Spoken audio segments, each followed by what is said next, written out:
Marathon has an almost impossible mountain to climb, not just because of its competition, but because the game was controversial from the very beginning. From the reception of the alpha to the plagiarism scandal, Bungie has been working around the clock to make sure that Marathon is as good as possible for the release of March 5th. And to promote the game's launch, Bungie is hosting a free weekend called the Server Slam in order to test their servers on launch, but most importantly, to get as many people as possible to give Marathon a chance. It's important to note that the Server Slam version of the game is not the entire game that will be available on launch, but it's safe to say that the core gameplay and visuals is what you should expect for the full release. So before we dive too deep into the review, I want to give you my first impressions right now. I was pleasantly surprised about my time playing Marathon, and I think the game has potential, but there are some aspects of the game that I don't like. I'll be covering everything from the gameplay, visuals, and progression of Marathon throughout this review, and if you enjoyed the video, please give it a like and consider subscribing to the channel for more gaming-related content. The gameplay of Marathon has me conflicted. On one hand, I really like the feeling of the movement, shooting enemies feels satisfying, and PvE is actually challenging, but on the other hand, I think the heat system is a little bit annoying, every enemy looks the same, and some of the runners feel a bit problematic. But let me be clear, I think that Bungie has done a decent job about making an extraction shooter, and the more that I play it, the more that I'm finding myself enjoying it. There are some things that I think that they can improve upon moving forward. I want to start with the positive feedback first. The gunplay in this game feels really satisfying, and I really wasn't worried that it wouldn't feel satisfying because I come from a Destiny background, and the gunplay in that game was amazing. And funny enough, a lot of the guns in this game feel like Destiny weapons, and the amount of guns in this game give a nice variety for me to choose from. There are 28 different guns at launch with attachments that can be added onto them to kind of change their playstyle and to increase their rarity. I'm not going to say too much about the design of the weapons though, because it just feels like personal preference and I don't really mind the art style as much as I thought I would. Now for some constructive criticism. The AI in this game all looks the same.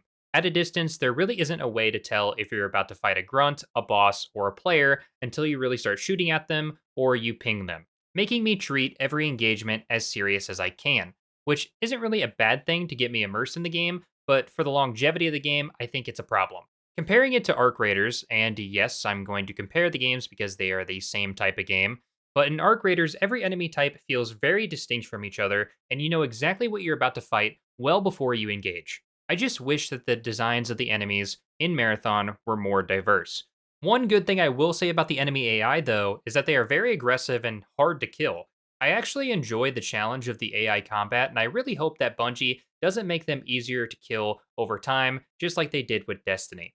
The runners or operators are a very different take on the extraction shooter. I don't believe we've ever had an extraction shooter that had hero shooter elements. They added complexity to the game that feels refreshing. For example, I played Assassin a lot during the server slam, and I ran smoke grenades so that way I could go invisible more often on top of my other abilities. I went further and added modifications to my runner to be able to start meleeing people faster and do more damage, basically fulfilling that fantasy of being the guy in the smoke, knifing everyone and taking them out one by one. Come here, bitch! Got one, help! Yeah. Oh, the stairs here?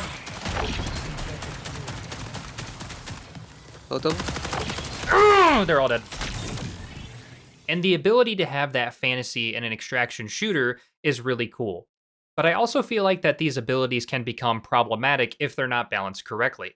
Being able to go invisible, or being able to just call like a mini UAV around so you can see everyone in your vicinity, these abilities seem very oppressive and sometimes unfair, especially when the time to kill in this game is so fast. As for the visuals of this game, I'm not going to go super in-depth about the visuals of Marathon because it's just so subjective and prone to personal preference that I really don't feel like there's a real need to talk about it. But I will say that visuals for Marathon have improved since the alpha, and some of you are probably thinking right now, yeah, no shit, they should look better than the alpha.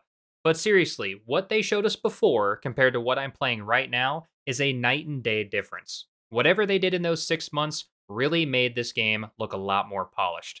The art style did grow on me the more that I played, but there are still some things that I find really goofy, like some of the AI designs or some of the character designs.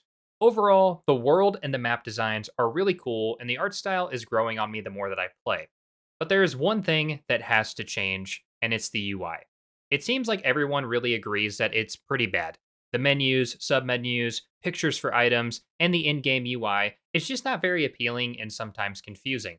Multiple items use the same picture or icons, and it can be really hard to distinguish what's actually in your inventory. And I think this just leads to a lot of frustration and friction that really shouldn't be there when people are trying to enjoy a more casual extraction shooter.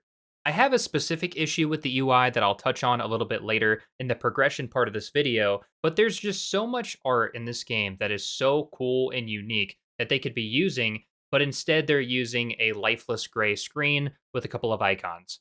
The progression of this game is pretty unique. There are a few different types of progressions, so I'm just going to start with the main progression of the game, the vendors.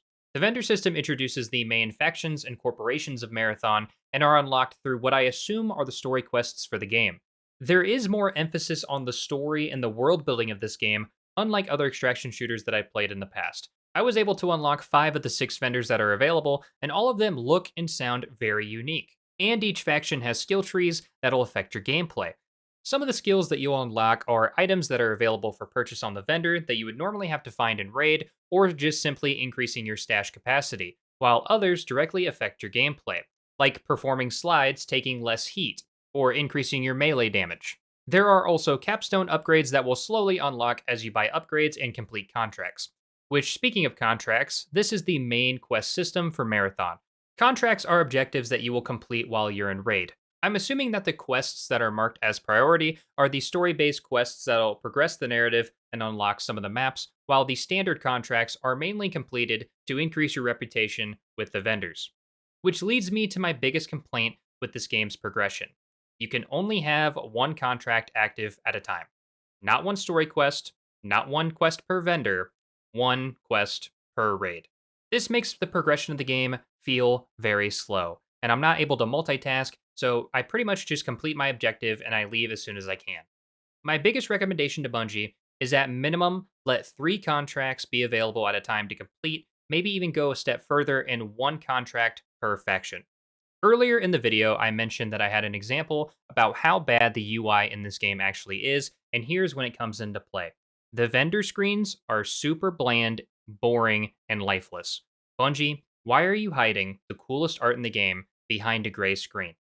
There is so much work that this UI needs, so I want to give a little bit of constructive criticism and give you an idea. Take all of the information from the contract and upgrade tree screens and put them on the agent screen. Start showing off the character designs that you've developed for all of these corporations. Bungie, you have some of the best art in the industry. Stop trying to hide it. But I will say one of the best progression systems that I will praise Bungie for is the cosmetic unlocks that are available for free. And I know I almost had a heart attack too when I heard about this, but there are a ton of cosmetics that are available to unlock in the codex. This includes runner skins, weapon skins, calling cards, emblems, weapon stickers, and to be honest, this kind of stuff being available makes me so happy and gives me just another thing to keep chasing if I'm playing Marathon. I hope that they expand upon this with the raid-style maps that they keep talking about and teasing, and hopefully this could add even more cosmetics to chase in the late game.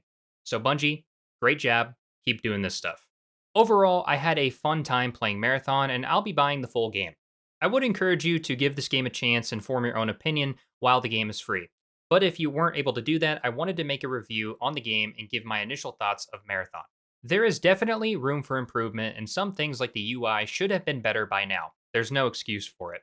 But the game is pretty decent, and despite what people might say, this is nowhere close to as bad as Concord or Highguard. It's just a ridiculous statement to make. Hopefully Marathon and Arc Raiders can just coexist, and the competition between them will only make the games better, and the only one that wins is the consumer. If you enjoyed the video, please give it a like and consider subscribing to the channel for more gaming-related content.